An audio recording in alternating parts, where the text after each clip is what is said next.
Have you ever wondered about the Renaissance? Well, you're in for a treat because Timmy has too. Whoa! You scare me, mister! Oh, don't worry, Timmy.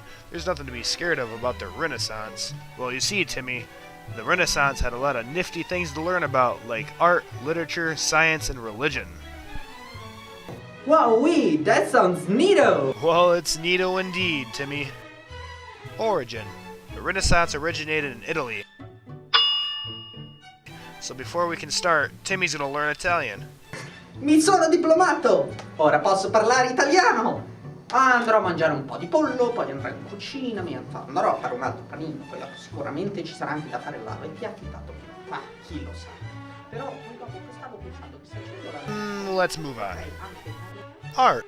Renaissance art was influenced by a number of things. Most importantly, though, were classical texts, philosophy, poetry, drama, science, and early Christian theology. One of the most famous artists recognized from the Renaissance is Leonardo da Vinci. One of his most famous works is the Mona Lisa. Looks like Timmy's trying to be a future Leonardo da Vinci. Let's give him some time to work. Here's another piece from Da Vinci, The Last Supper, an example of biblical influences on his art. Well, it looks like Timmy finished his art. Let's see what you have there. Outstanding. Another famous Renaissance artist is Michelangelo Buonarroti. Here's a photograph of Michelangelo's famous painting on the Sistine Chapel ceiling. It took Michelangelo 40 years to craft this masterpiece. He also created this statue of David, which is another example of the Bible influencing Renaissance art. Oh look, Timmy's painting on the ceiling like Michelangelo.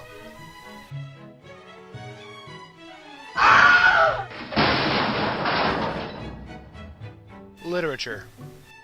There are a lot of authors and writers during the Renaissance. Here are some examples.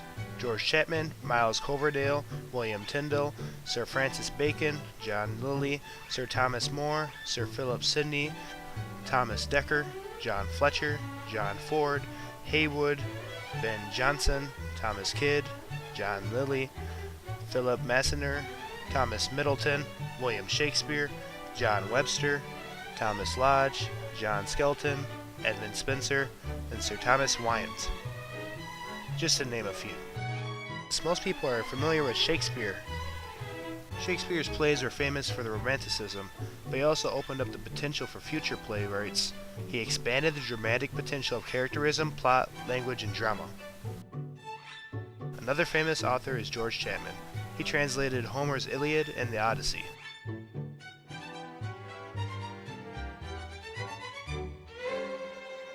Looks like Timmy visited his local library. Well, that's a pretty big book. It must have every single Renaissance story ever written in it.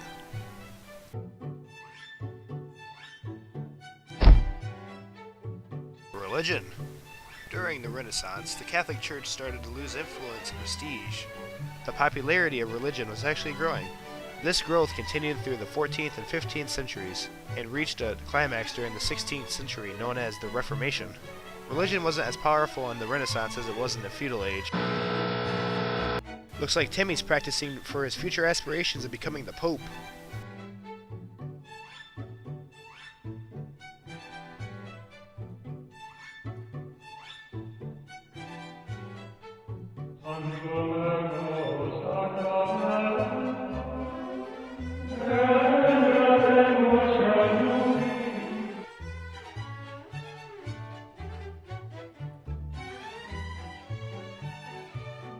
Science. Throughout the Renaissance, there's been major innovations to science. An example of a scientist would be Galileo Galilei. He's a man that studied astronomy. He also figured out that the Earth revolves around the sun and not the other way around. Another thing that was studied during the Renaissance was alchemy, an early form of chemistry. Alchemists studied transmutation.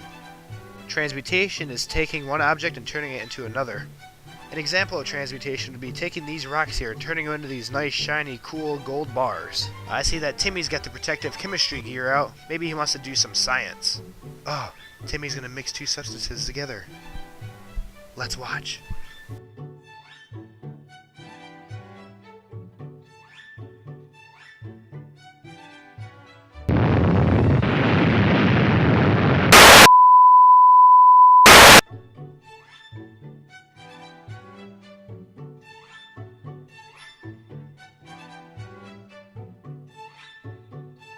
Wow.